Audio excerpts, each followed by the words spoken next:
Hey everyone, hope you're having a good day. I just wanted to give some Baldur's Gate 3 mod updates on some projects that I'm working on, talk about a new release that I just put out, as well as get some feedback on some future mods, because I just released my very first unique weapon pack here with the Fire, Frost, and Flora swords, which comes with 14 different weapons spread between long swords, great swords, and short swords. You can get VFX on the blades, or you can go without, and they're focused on fire, cold, and poison damage. And I'll hopefully be releasing my Dirge sword and shield pack later this week. This is something I've been working on. I was hoping to release a little bit sooner, but I'm looking for a little bit of feedback here on the colors of the weapons.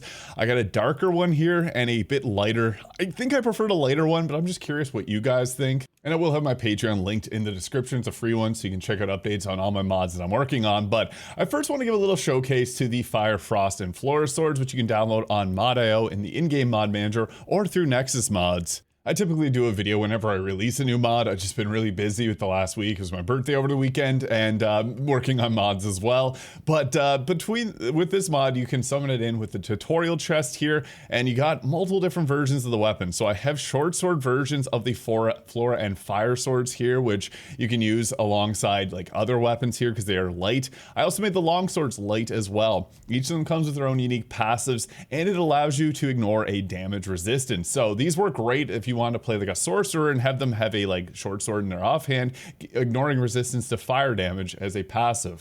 With the fire sword, they get the passive Searing Precision, which increases your critical hit chance, which I thought works really great if you're going for like a Scorching Ray type build, or if you just want to attack and have the highest possible damage. I kept these weapons well balanced though. I gave the legendary versions an additional damage on top of it, so whenever you equip it, you do get the extra 1d6 of the respective damage type. It isn't always listed here in the main attack, but you can see here I have the cold burst ring, so it is applying that extra cold damage on top of the attacks. And the fun part is, because I have these as light weapons, you can mix and match. So if you want to go ahead with fire and ice swords here, you can do that there, and you get the additional damage type of the last equipped weapon. So this keeps the weapons relatively well balanced. Now, the other weapons do have passives too, like the cold versions of the Frost brand here gets the cryo cut. Whenever you attack with advantage, you inflict bleeding on the target. And with the Flora swords here, you get Nature's Judgment. Whenever you attack fiends or undead, you do an additional 1d6 of acid damage on top of the 1d6 of poison damage it already does.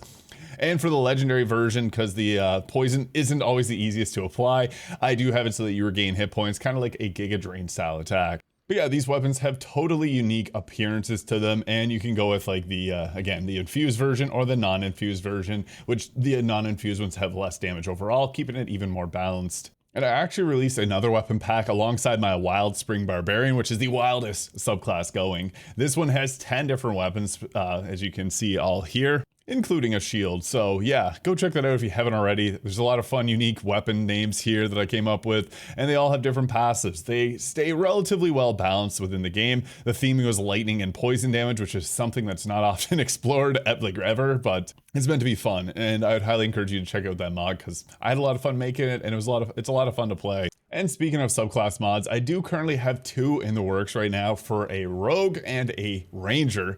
They are taking a little bit longer than my previous subclass mods because I'm also learning how to do weapons, because I want to include unique weapons alongside them to really make them just feel unique in their own sense. But these subclasses are not themed on like holidays or like the time of year like spring or winter. Some of my previous subclasses have been. The next subclass I will be releasing is going to be themed around a card throwing thief. You may know who that I'm referencing, but yeah, I'm excited to share the next one. And my Ranger mod will actually be also themed on something related to modding as well, a very popular game that is strongly in the modding community as well. I can't wait to share more details as I get further along with those.